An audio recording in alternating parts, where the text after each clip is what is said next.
It's been a long time since I thought about these things, but I'm starting to think the mirror was the right choice. They were dangerous, sure, but for the most part, they didn't interact with us much. I think it's time I told another story. This time, though, I think I'll go into one of the things that sent me to the hospital. Normally, when you're sailing, one of the big things you want to avoid is storms. They can cause unnecessary damage to your ship or even kill members of the crew. When I was in the military, we never ran into a storm. High-tech sonar and weathering monitoring equipment made the chances of that happening slim. The same goes for my time on cruises. Really, we sail around them, and the passengers would be none the wiser. So, it wasn't until I started working on the smaller cargo and fishing ships that I learned about Hellclouds. Nobody really knows what causes them, but they always seem to appear near storms. To most, they look like fog resting atop the waves, but I've learned differently. I know what's inside of Hellclouds. The first few times I encountered them, it wasn't anything crazy. We were inside getting ready to bunk down for the night when the PA sounded. "All right, boys, dog down all hatches and stay inside. Looks like we're having to go through a Hellcloud." Those who were more seasoned on the smaller boats quickly ran to all the doors and locked the hatches down tight, placing pieces of steel on the handle to prevent it from turning. I watched with morbid curiosity as they scurried about like ants, dutifully sealing the inside of the ship off and covering all portholes. When they finally finished, I took the chance to ask one of the saltier sailors what the hell was going on. "You'll see soon enough. Thought you'd been sailing for a while. Never been through a Hellcloud?" I shook my head. "Been on a lot of bigger ships. Don't you ever remember going through one of these?" He nodded. "Bigger ships have fancy navigation, usually able to avoid storms and Hellclouds without too much issue." We talked for a little longer, sharing some sea stories to pass the time. But then things got eerie. The sounds of the waves lapping against our fishing boat suddenly disappeared, and everything was silent. I looked the older sailor and he gave me a solemn nod. "Keep quiet. Don't draw to hear." Suddenly, the world exploded. Cacophonies, agonized screams, and horror roaring echoed across the deck.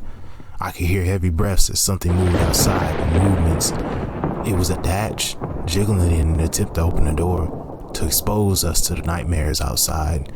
The jiggling stopped and something heavy banged against the steel, letting loose a low, throaty growl.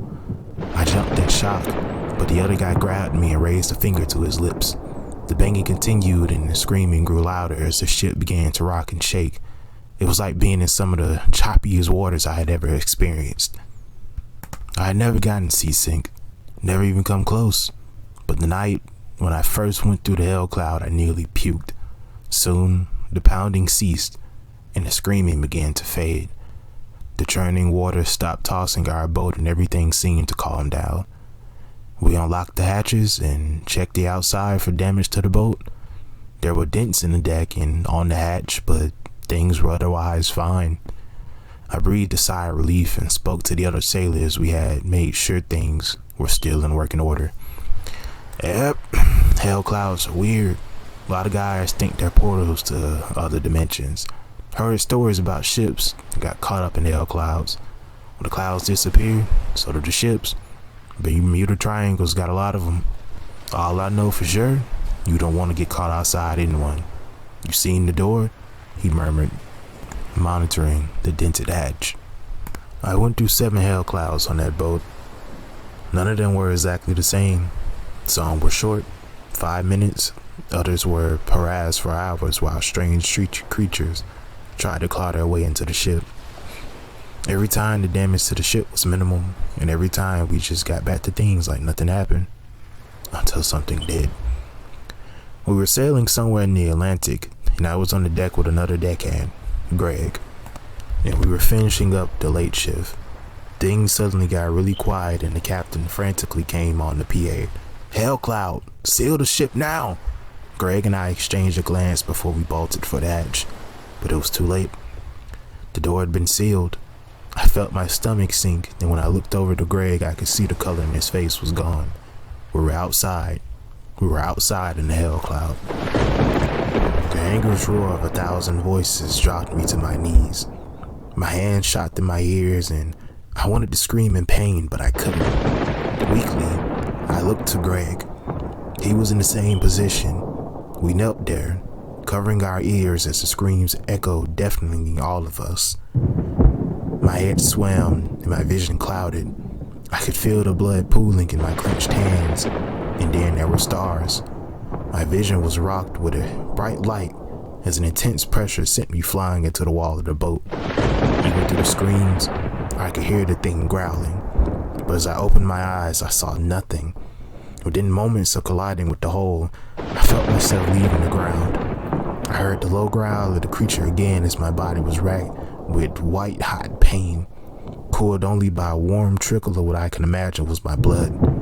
I gasped, hands beating desperately at something I couldn't see, but there was no relief. I squirmed, screamed, and fought.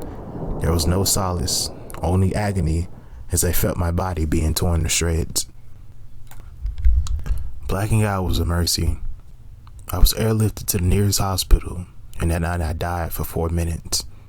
I spent 2 months recovering from the mauling I experienced. Doctors had no explanation for what happened. It was like 2 lions or bears just roaming the ocean.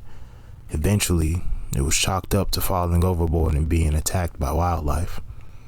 They never delved deeper than that. Greg was injured, but he was able to recover within a few weeks. Sadly though, the ordeal cost him an eye. For me, 2 fingers and a foot, and I'm now partially deaf. I still consider it a blessing that I survived. Apparently, we were in the cloud for 6 minutes, which means I was beaten for 6 minutes, and I survived. I spent around 6 months on land, doing job in docks and fish markets, but I couldn't stand it. Everything about shore life felt empty. After that time, I went back out, because even Hellclouds weren't what finally broke me.